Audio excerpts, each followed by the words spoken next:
தமிழக வெற்றிக் கழக தலைவர் விஜய் நடந்து முடிந்த சட்டமன்ற தேர்தலில் சென்னை பெரம்பூர், திருச்சி கிழக்கு ஆகிய 2 தொகுதிகளிலும் போட்டியிட்டு வெற்றி பெற்று தமிழக முதலமைச்சராக பதவியேற்றுள்ளார். இந்த நிலையில் திருச்சி கிழக்கு தொகுதியில் போட்டியிட்ட விஜய் வெற்றி பெற்று முதல்வராக வேண்டும் என தவேக நிர்வாகியும் நடிகருமான திருச்சி பாலக்கரை பகுதியைச் சேர்ந்த ஜெரால்டு மில்டன் வேளாங்கண்ணி மாதா கோவிலில் வேண்டிக் கொண்டுள்ளார். இவர் திருச்சி கிழக்கு தொகுதியில் தேர்தல் பொறுப்பாளராகவும் இருந்து விஜய் வெற்றி பெறுவதற்காக தீவிரமாக பிரச்சாரம் செய்துள்ளார். இந்த நிலையில் விஜய் திருச்சி கிழக்கு தொகுதியில் வெற்றியடைந்து முதல்வராக ஆன நிலையில் தனது வேண்டுதலை நிறைவேற்ற தனது ஆதரவாளர்களுடன் வேளாங்கண்ணிக்கு இன்று வருகை தந்தார். உலக புகழ்பெற்ற வேளாங்கண்ணி ஆரோக்கிய மாதா பேராலயத்தில் முட்டி போட்டு நடந்து சென்று தனது வேண்டுதலை நிறைவேற்றினார். தொடர்ந்து மெழுகுவர்த்தி ஏற்றி மனமுருகி பிரார்த்தனை செய்தார்.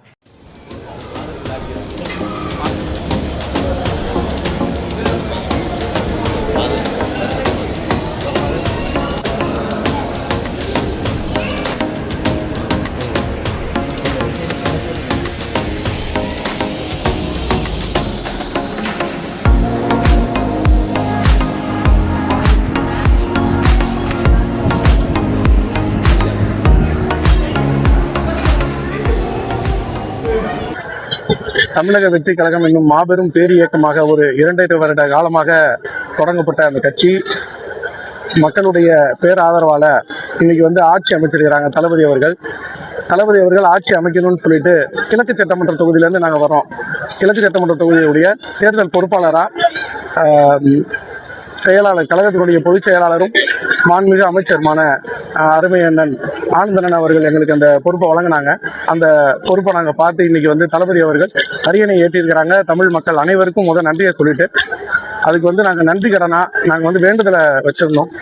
அன்னை வேளாங்கண்ணி மாதா கிட்ட வேண்டுதலை வச்சிருந்தோம். அதை இன்னைக்கு நிறைவேற்றுவதற்காக நாங்கள் இங்கே வந்திருக்கிறோம். மாதாவுக்கு நன்றி. அது மட்டுமல்லாமல் தமிழ் மக்கள், ஒட்டுமொத்த தமிழ் மக்கள், ஓட்டு போட்ட மக்கள் அல்லாத ஒட்டுமொத்த தமிழ் மக்களும் இனிவரும் காலங்களில் ரொம்ப சுபிட்சமான வாழ்க்கையும், நல்ல ஒரு வாழ்க்கையும், அருமையான மனநிலையும், உடல் ஆரோக்கியத்துடன் மக்கள் அனைவரும் இருக்கணும் அப்படின்னு சொல்லிட்டு வருடம் நாங்கள் வேண்டுதலை வச்சுக்கலாம்னு சொல்லிட்டு இப்போ நாங்கள் பிளான் பண்ணியிருக்கிறோம். ஒவ்வொரு வருடமும் நாங்கள் அந்த வேண்டுதலை நிறைவேற்றுவோம். அதன் அடிப்படையில் இன்னைக்கு நாங்கள் முதல் கட்டமாக நாங்கள் வேண்டுதலை செஞ்சிருக்கிறோம். மாதாவுக்கு நன்றி. அது மட்டுமல்லாமல் இங்கே இருக்கிற ஒவ்வொரு தமிழ் மக்களுக்கும் நான் நன்றியை சொல்லிட்டு நன்றி.